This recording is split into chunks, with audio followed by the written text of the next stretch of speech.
T20 ప్రపంచ cup 2026 రసవత్తరంగా సాగుతూ ఇప్పుడు అసలు సిసలైన పోరుకు సిద్ధమైంది.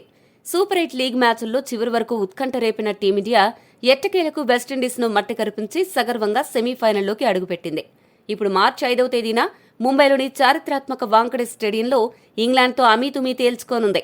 గత 2 ప్రపంచ కప్ సెమీఫైనల్స్లోనూ ఈ రెండు జట్లు తలపడ్డం గమనార్హం. 2022లో అడిలైడ్లో ఇంగ్లాండ్ మనల్ని చిత్తు చేస్తే 2024లో గయానాలో టీమిండియా ప్రతీకారం తీర్చుకుంది. ఇప్పుడు ముంబై వేదికగా ముచ్చటగా మూడోసారి సెమీస్లో ఈ రెండు దిగ్గజ జట్లు తలపడ్డం చూస్తుంటే ఇది కేవలం మ్యాచ్ కాదు, ఒక యుద్ధం అనిపిస్తోంది. ఇప్పటి వరకు ప్రపంచ కప్లో ఈ రెండు జట్లు 5 సార్లు తలపడగా ఇండియా 3 సార్లు, ఇంగ్లాండ్ 2 సార్లు గెలిచాయి. సెమీఫైనల్స్ విషయానికొస్తే ఇరు జట్లు 1-1తో సమానంగా ఉన్నాయి. కాబట్టి ఈ మ్యాచ్లో గెలిచిన జట్టు పైచేయి సాధించడమే కాకుండా నేరుగా అహ్మదాబాద్లో జరిగే ఫైనల్కు టికెట్ ఖరారు చేసుకుంటుంది. ముంబైలోని వాంకడే పిచ్ అంటేనే బ్యాటర్ల స్వర్గధామం. ఇక్కడ బంతి బ్యాట్ పైకి చక్కగా వస్తుంది. పైగా బౌండరీలు కూడా చిన్నవి కావడంతో 4లు, 6ల వర్షం కురవడం ఖాయం. సగటున ఇక్కడి మొదటి ఇన్నింగ్స్ స్కోరు 190కి పైగా ఉండడం చూస్తుంటే బౌలర్లకు ఈ మైదానం ఎలాంటి పీడకల్లను మిగులుస్తుందో అర్థం చేసుకోవచ్చు. చరిత్రను తిరగరాస్తే ఇక్కడ జరిగిన అంతర్జాతీయ టీ20 మ్యాచ్ల విషయానికొస్తే ఇప్పటి వరకు ఇక్కడ జరిగిన 13 మ్యాచ్ల్లో మొదట బ్యాటింగ్ చేసిన జట్టు 7 సార్లు విజయం సాధించగా లక్ష్యాన్ని ఛేదించిన జట్టు 6 సార్లు గెలిచింది. ఇక ఐపీఎల్ గణాంకాల వైపు దృష్టి సారిస్తే ఇక్కడ ఇప్పటి వరకు 120కి పైగా ఐపీఎల్ మ్యాచ్లు జరగ్గా అందులో దాదాపు 67 మ్యాచ్ల్లో లక్ష్యాన్ని ఛేదించిన జట్లే జయకేతనం ఎగురవేశాయి. కేవలం 56 మ్యాచ్ల్లో మాత్రమే మొదట బ్యాటింగ్ చేసిన జట్లు గెలవగలిగాయి. ఈ రికార్డులను చూస్తే మొదట బౌలింగ్ చేసినా బ్యాటింగ్ చేసినా పెద్దగా తేడా లేదు అనిపిస్తుంది. కానీ ఈ మధ్యకాలంలో రెండోసారి బ్యాటింగ్ చేసే జట్టుకే విజయావకాశాలు ఎక్కువగా ఉంటున్నాయి.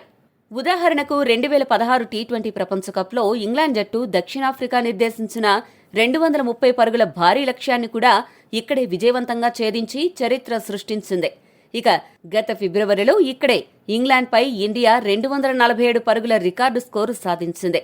ఇక ముంబైలోని తీర ప్రాంత వాతావరణం వల్ల సాయంత్రం వేళల్లో కురిసే మంచు ప్రభావం వల్ల రెండో ఇన్నింగ్స్లో బంతి తడిగా మారి బౌలర్ల చేతిలో సరిగ్గా నిలవదు.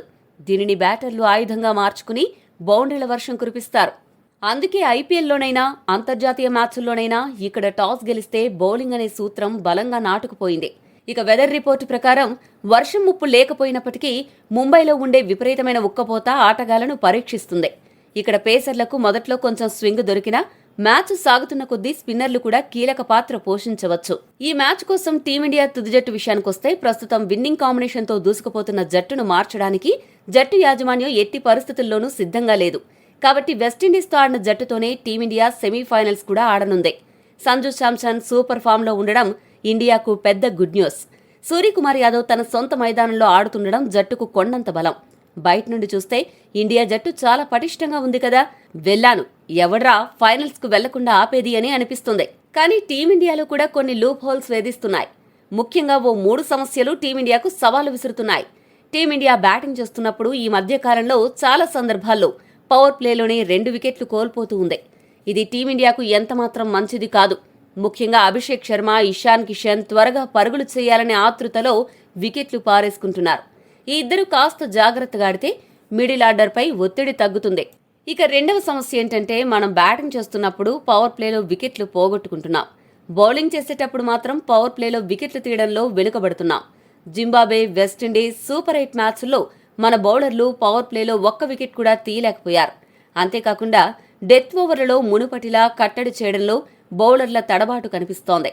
ఇక మూడవ సమస్య ఏంటంటే మన ఫీల్డర్లు కీలక సమయాల్లో క్యాచ్లు జారు విడుస్తున్నారు. విండీస్ మ్యాచ్లో మనం 3 క్యాచ్లు నేలపాలు చేశాం. కీలక మ్యాచ్ల్లో ఇలాంటి క్యాచ్లు మ్యాచ్ మొత్తాన్ని తలక్రిందులు చేస్తాయి. కాబట్టి మన ఫీల్డర్లు మరింత జాగ్రత్తగా ఫీల్డింగ్ చేయాల్సిన అవసరం ఉంది. ఇక ఇంగ్లాండ్ జట్టు విషయానికి వస్తే బ్రూక్స్ సారథ్యంలో సూపర్ 8లో అన్ని మ్యాచ్లు గెలిచి ఫుల్ జోష్లో ఉన్నారు. ఇంగ్లాండ్ జట్టు అతిపెద్ద బలం ఏంటంటే ఆ జట్టు 11వ స్థానం వరకు హిట్టింగ్ చేసే సామర్థ్యం ఉన్న ఆటగాళ్లున్నారు. కాకపోతే ఆ జట్టు ఓపెనర్లు సాల్ట్, బట్లర్ టోర్నీలో ఇంకా పూర్తిస్థాయి విధ్వంసాన్ని సృష్టించలేదు. ఇంగ్లాండ్ మిడిల్ ఆర్డర్లో Brooks, Tom Banton, Will Jacks, Sam Curran, Jacob Bethell లాంటి భీకర హిట్టర్లున్నారు. కాకపోతే ఇంగ్లాండ్ మిడిల్ ఆర్డర్ కూడా ఒత్తిడిలో ఒక్కోసారి కుప్పకూలుతుంటుంది. ఆ లూప్ హోల్ను భారత బౌలర్లు ఉపయోగించుకోవాలి. ఈ మ్యాచ్లో ఇంగ్లాండ్ జట్టు తమ సీక్రెట్ వెపన్పై ఎక్కువ నమ్మకం పెట్టుకునే అవకాశం ఉందని విశ్లేషకులు భావిస్తున్నారు. ఆ సీక్రెట్ వెపనే ఇంగ్లాండ్ ఓపెనింగ్ జోడీ. ఆ జట్టు ఓపెనర్లు ఫిలిప్ సాల్ట్, జోస్ బట్లర్ ఎంతటి విధ్వంసం సృష్టిస్తారో అందరికీ తెలుసు. కానీ ఈ టోర్నీ వాళ్ళు ఇంకా తమ పూర్తిస్థాయి బ్యాటింగ్ను ఇంకా బయటపెట్టలేదు.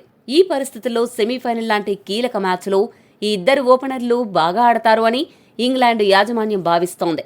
వీళ్ళిద్దరూ క్లిక్ అయితే సగం మ్యాచ్ గెలిచినట్లే అని ఇంగ్లాండ్ అనుకుంటోంది. మరి చాలా భారీ బ్యాటింగ్ లైనప్ను కలిగి ఉన్న ఇంగ్లాండ్ మన ఆటగాళ్లు ఎలా అడ్డుకుంటారో చూడాలి. అన్ని విషయాలను పరిగణలోకి తీసుకుంటే రెండు జట్లలో బ్యాటింగ్, ఫాస్ట్ బౌలింగ్, స్పిన్ విభాగాలు సమఉజ్జీలుగా ఉండడంతో ఈ సెమీస్ పోరు చాలా రసవత్తరంగా సాగనుంది. ఇండియా ఆటగాళ్లు చాలా జాగ్రత్తగా ఆడాలి. యుద్ధానికి వెళ్లే ముందు కత్తికి పదును పెట్టాలి అన్నట్లు మన బ్యాటర్లు తమ లోపాలను సరిదిద్దుకుని బరిలోకి దిగితేనే ఇంగ్లాండ్ను వాంకడేలో వేటాడగలరు. మరి ఈ మహా సంగ్రామంలో ఎవరు పైచేయి సాధిస్తారో చూడాలంటే మార్చి 5 వరకు వేచి చూడాల్సిందే.